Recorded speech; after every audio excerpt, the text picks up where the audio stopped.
O Jornal do Boris é um sobrevoo pelos principais acontecimentos do Brasil e do mundo a partir das primeiras páginas dos jornais. O mundo está na mais perfeita confusão.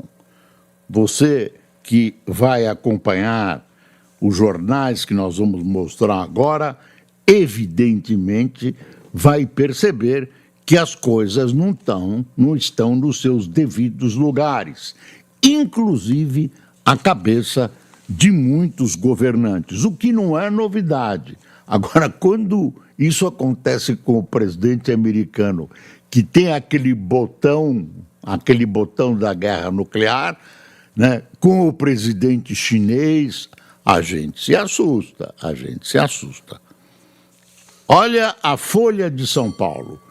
China responde a Trump com tarifas sobre produtos dos Estados Unidos. Em guerra comercial entre as duas maiores economias do mundo, Pequim anuncia taxas a produtos americanos em retaliação adicional de 10% imposto pelo republicano. Olha, ontem a gente já sabia disso, só que os jornais não tinham publicado, que isso aconteceu depois que os jornais tinham rodado. Então, é notícia para os jornais de hoje, mas isso foi bastante explorado ontem pelo noticiário de rádio e de televisão, etc. Olha o Estadão. Trump diz que assumirá controle de Gaza e propõe remoção de palestinos. Olha, é uma loucura. É uma loucura do presidente americano. É uma coisa... Bom, eu não sei como ele vai conseguir fazer isso, a não ser que seja com as Forças Armadas americanas. O Egito e a Jordânia, que já foram sondados ou ouviram o noticiário, já disseram que não recebem. Vão receber 2 milhões e pouco de palestinos assim, pó, e ainda que vão ficar ainda confinados. É uma loucura, afora os aspectos legais, né? É uma coisa... Se alguma coisa desse tipo tivesse que ser feita, era uma coisa da ONU e tal, mas desse tipo, só a mente deficiente de alguém podia elaborar. Eu não vou dizer que não vai acontecer, porque a gente tem sido surpreendido por coisas nesse mundo que não dava para imaginar antes que elas acontecessem. Mas aí já é demais. Ele recebeu ontem o Netanyahu, Benjamin Netanyahu, foi o primeiro líder de outra nação que ele recebeu. Isso demonstra duas coisas: a urgência que ele vê no problema e a importância que ele atribui ao Netanyahu. Netanyahu cresceu, né? Ele já respira como vitorioso no Oriente Médio, ele teve uma vitória na região, ele fala, imagina, o Netanyahu fala em redesenhar o Oriente Médio, Esse redesenhar tem uma amplitude que não tem tamanho,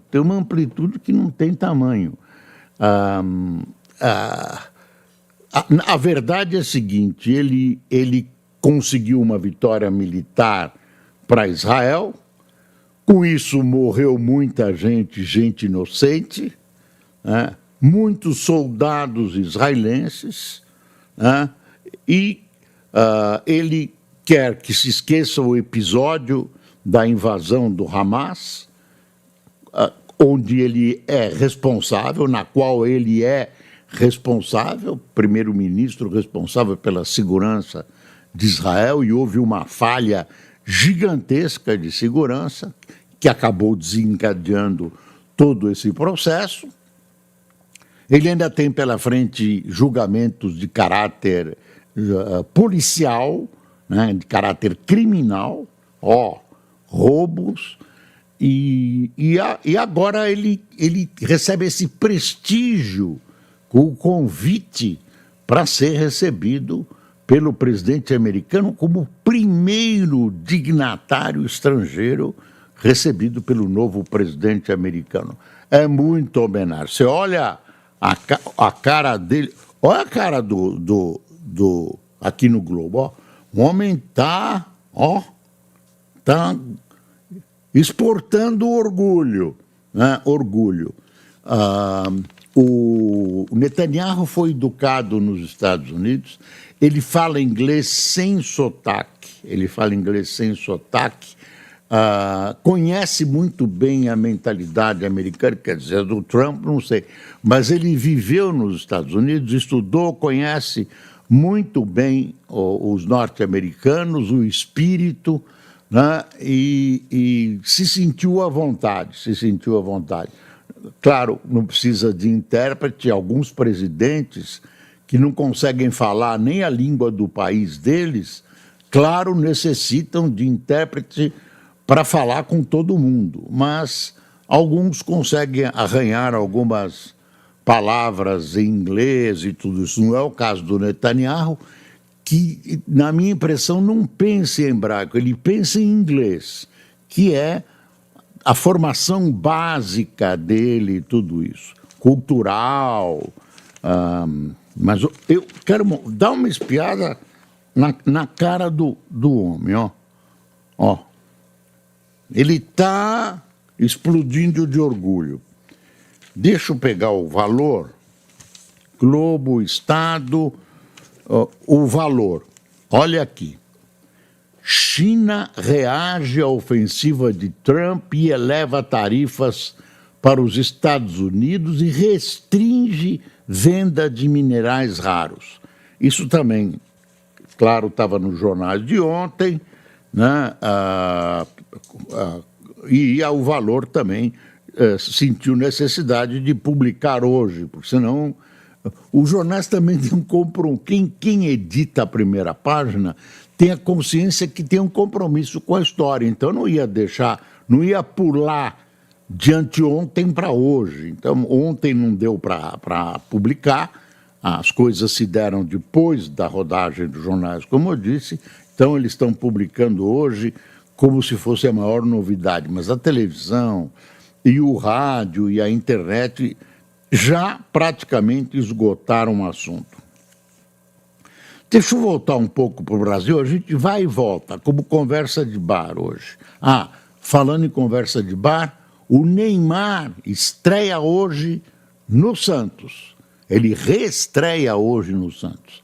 Será na Vila Belmiro, às 21h35, pelo Campeonato Paulista, contra o Botafogo de Ribeirão Preto. O técnico Caixinha diz que vai colocar o Neymar só no segundo tempo e ele deve jogar por cerca de 30 minutos. Ele tem que se readaptar, ele já treinou muito bem, enfim, é uma festa que deverá lotar a Vila Belmiro. Vai ser transmitido pela televisão.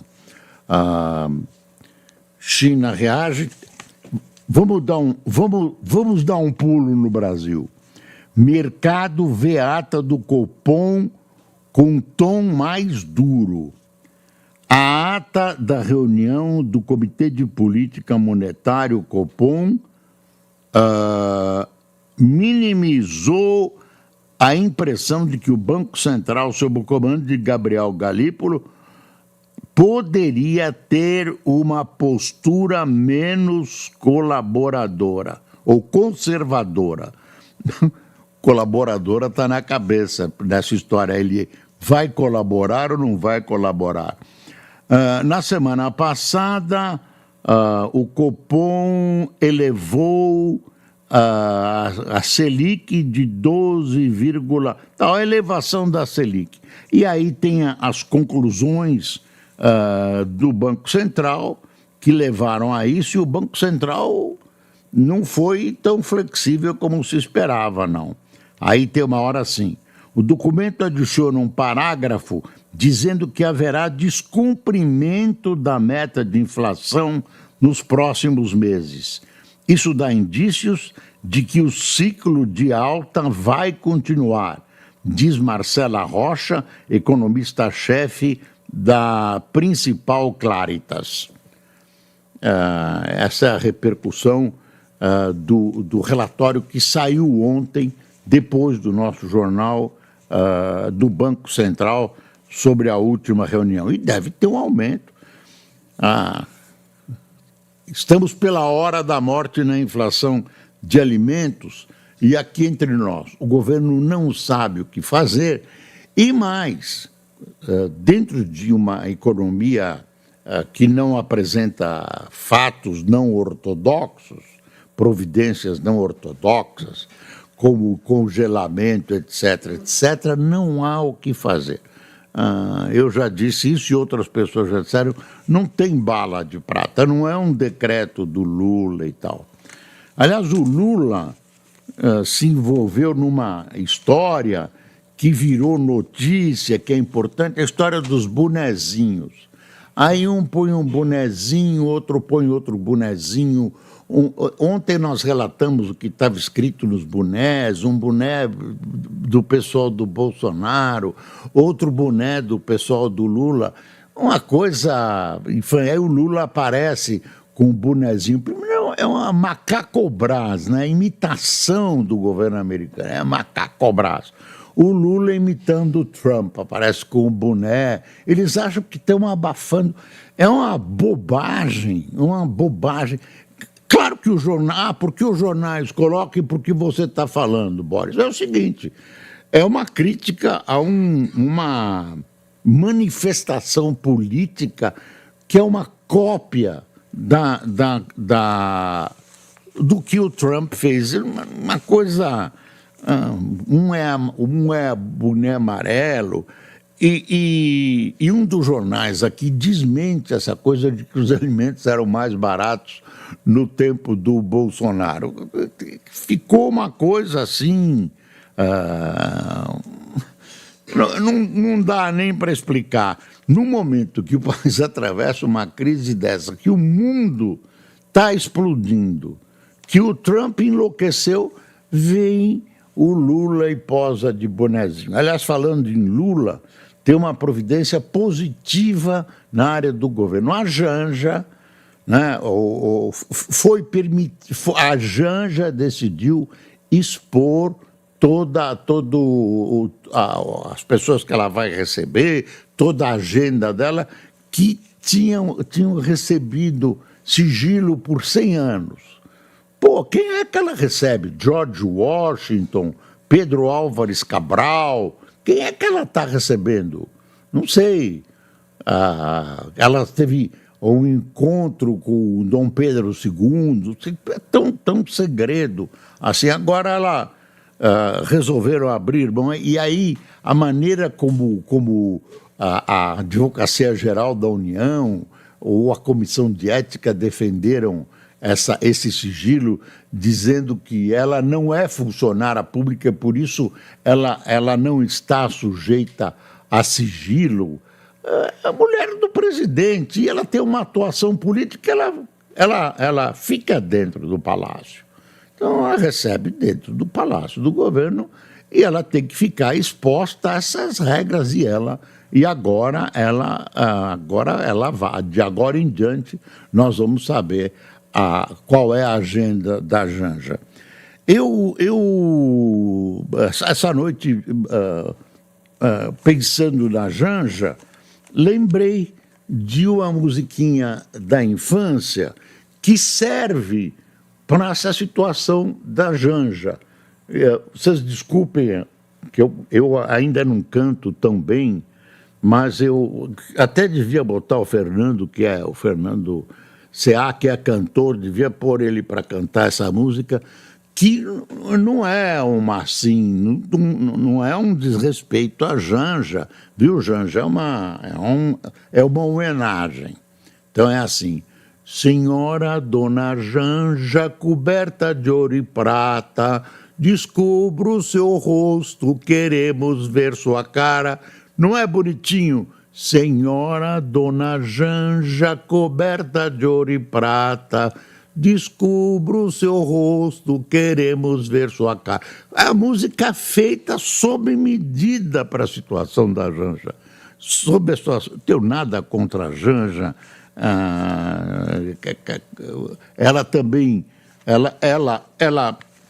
é claro, comete alguns exageros, porque entusiasmada, e ela vestiu a camisa do PT, acho que ela pôs 2 camisas, de vez em quando tem alguns exageros, mas não tem nada de criminoso. E a oposição se irrita muito porque ela participa da política, e um dia ela vai cometer um jangicídio um dia, que é algum erro aí, eu não sei não, ela dá ordens e tudo isso, precisa tomar cuidado, viu? Precisa tomar cuidado. Eu vou fazer um gesto que um amigo meu fez, cuidado, Lula, uma ação da Janja pode cavar a sua sepultura.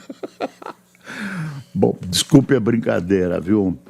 A China vai taxar itens dos Estados Unidos. Segunda turma do STF mantém anulação de condenações de Léo Pinheiro.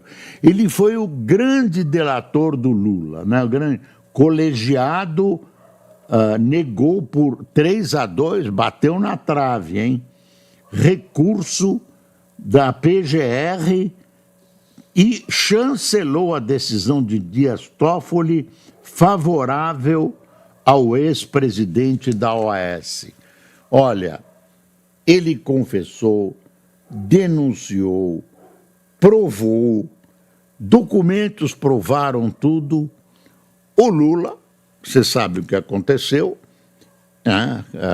Os processos foram anulados e ele agora, daqui a pouco ele está reivindicando de volta o que ele pagou, o que ele devolveu. E aí, eu vou emendar isso com um editorial do Estadão sobre o STF. Editorial, aliás, que eu endosso. Olha aí, o STF ideal e o real. Barroso está certo. A justiça deveria ser técnica, imparcial e isenta de paixões políticas. Mas a dura realidade é que o próprio STF tem se afastado cada vez mais desse ideal. É importante, viu? É importante. Eu acho que eu torço para que se ajustem as interferências mútuas nos poderes e torço muito para que o STF pare de lançar a impressão que tem uma atuação política. Precisa tomar cuidado, e esse cuidado não tem sido tomado. Os ministros se descuidam, tem aí declarações, inclusive do Barroso, viu, Mané, não sei o que, ganhamos, derrotamos. Não pode. O STF faz política, acaba fazendo política. Tem uma conjunção a formação desse STF é uma formação que acabou fazendo política. Não pode, não é bom para o Brasil. Eu estou falando sob o ponto de vista de alguém que quer que as coisas funcionem corretamente. Tenho nada contra o STF, pelo contrário, acho que é importante, já foi claro, tem escorregões como tudo e todos temos na vida, mas num momento desse, o STF devia se mancar, né? Mas a gente, por exemplo, tem uma Você vai vendo assim.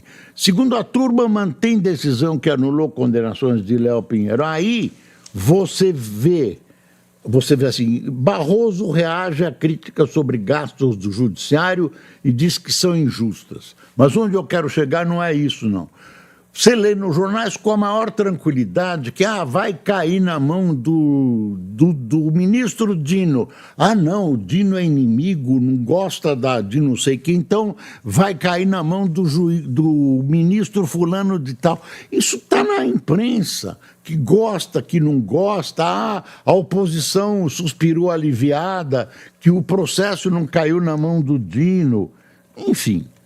Falando em Dino, o Dino libera repasses de emendas a 9 ONGs, 2 seguem vetadas. Pô, pessoal, é só explicar. Senhores deputados, onde é que nós estamos? Explica o que aconteceu. Vocês explica, cadê o dinheiro, onde foi parar, quem usou. A Vera Rosa aqui no Estadão tem um artigo, quem ganhou a Batalha dos Bonés? Quem ganhou foi o ridículo. Lula envia emissários para ter Rodrigo Pacheco no governo. Olha, Rodrigo Pacheco diz ele que quer ser governador de Minas. Aqui, Jacques Wagner é um dos encarregados de convencer ex-presidente do Senado a aceitar pasta na esplanada dos ministérios. Olha, essa reforma ministerial está demorando. É uma situação intrincada. Tem o próprio PT, que é dividido em várias alas. Agora as 2 grandes alas, uma a favor do Haddad e outra contra. Evidentemente, as políticas do Haddad. Aí tem os partidos de direita, aí tem os partidos de esquerda, tem os partidos que estão no governo e atacam o governo. Então, o Lula realmente está em grandes dificuldades. Falando em Lula e em PT, tem uma história aqui que vai dar muita notícia. Olha aqui, está no Estadão. PT vai bancar via EBC, a empresa brasileira de comunicação, programas de TV ligada a metalúrgicos e CUT. Insuspeito isso. 2 convênios terão 2,65 milhões, 2.665 mil em emendas para a compra de equipamentos e produções do interesse, aí põe aspas, da classe trabalhadora. Criada em 2010, a TV do Trabalhador, a TVT, integra a Rede Nacional de Comunicação Pública. 12 deputados e senadores do PT vão custear via emendas a iniciativa. Sairão a iniciativa R$500 mil sairão de emendas do deputado Alfredinho, de São Paulo, um dos fundadores da CUT. Olha para onde está indo o seu dinheiro. Criada em 2010, a TVD é oficialmente mantida pelo Sindicato dos Metalúrgicos do ABC e pelo Sindicato dos Bancários e Financiários de São Paulo, Osasco e região. Também é considerada canal parceiro da CUT, que difunde sua programação e seus objetivos. Não é para receber esse subsídio de emenda. Emenda não era para ajudar os municípios, fazer grandes... O que eu discordo, eu vou repetir essa coisa Tem gente que diz, não, a emenda é bom porque leva obras para os municípios. É assim, dispersa recursos, transforma recursos que podiam ser unificados e beneficiar regiões com obras, investimentos necessários. Não, transforma tudo, né? Pedacinho aqui, pedacinho ali, né? E aí, e mais, acaba favorecendo deputados que estão no exercício contra candidatos. porque o deputado consegue. Eu trouxe para o município essa ponte maravilhosa que não vai implodir, não se vai, ainda até não tem ninguém punido nem indiciado aquela ponte. A ponte que se partiu. Aí, eu estou misturando os assuntos, mas eles são misturáveis. Aí, que história é essa, né? Quer dizer, ele leva vantagem, voltando à vaca fria, ele leva vantagem, né, sobre os candidatos pretendentes a serem deputados, que não são parlamentares. Olha, em documento entregue a Lula, a Febraban, que é a Federação dos Bancos, afirma que, com limite, há risco de os bancos não terem apetite para oferecer crédito a trabalhadores de menor renda.